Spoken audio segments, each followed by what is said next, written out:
जी राम भद्रे जी रामचंद्रे जी वास्मरत नो नरिपते पापये भुक्ती मुक्तींच्या विंदते जगत जयते कमंदे न राम नामना विरक्षित रक्षन्ते धार्ये तस्य करस्ता सर्व सिद्धयः राम अथवा रामभद्र अथवा रामचंद्र या नावाने जो स्मरण करतो तो मनुष्य कधीही पापाने लिप्त होत नाही व त्याला सुखाभोग आणि मुक्ती मिळतात.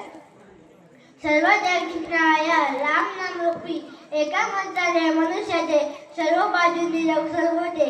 जो हा मंत्र कंठात धारण करतो म्हणजे पाठ करतो त्याच्यात सर्व सिद्धी येतात.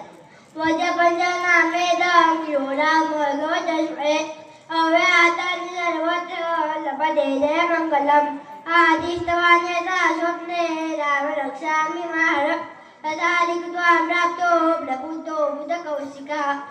हे कवच वज्राच्या पिंजऱ्यासारखे अत्यंत संरक्षण असणारे याला वज्रपंज असे नाव आहे. जो ह्या कवचाचे नित्य स्मरण करी त्याची आज्ञा अबाधित राहील आणि त्याला सर्वत्र मंगलमय विजय होईल. भगवान शंकरांनी ज्याप्रमाणे स्वप्नात येऊन ही राम रहस्य सांगितली त्याप्रमाणे सकाळी उठून श्री बुद्धकौशिक ऋषींनी ती लिहिली.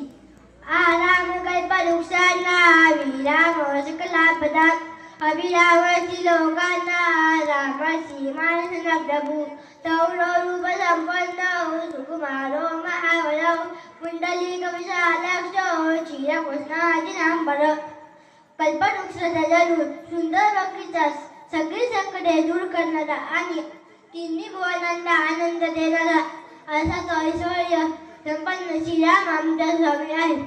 वयाने तरुण रूपाने संपन्न अत्यंत कोमल पण अत्यंत बलवान कमळासारखे विशाल नेत्र असलेले व काही त्याची कात्री वास्तवाप्रमाणे परिधान करणारे